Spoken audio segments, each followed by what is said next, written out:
আজকে আমাদের দুপুরে রান্নার সরঞ্জাম এত কিছু হয়েছে, চলো তোমাদেরকে একবার দেখিয়ে দিই। এখানে হচ্ছে বরবটি আলু ভাজা, একরকম পদ গেল, ঠিক আছে। এখানে হবে পুঁই শাকের ঘ্যাট।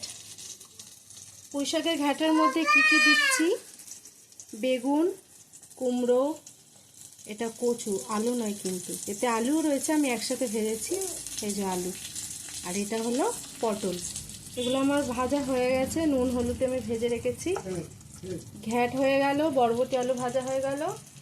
এটা হলো আমার বরমশার ফেভারিট, এগুলো পাকা করলা, ও ভাজা খেতে খুবই ভালোবাসে, এগুলো আমি ভেজে নিয়েছি একটাই। আর এই পাকা উচ্ছে, এখানে হবে তোমার বেসন দিয়ে বড়া। আর এগুলো কি বলুন তো, এগুলো কুমড়োর যে শাঁসগুলো থাকে, সেই শাঁসগুলোর ও বড়া খেতে খুবই ভালোবাসে। আর এইটা হলো পুঁই শাকের কুচি করব, পুঁই শাক পাতা, এটারও বড়া খাবে ও বেসন দিয়ে।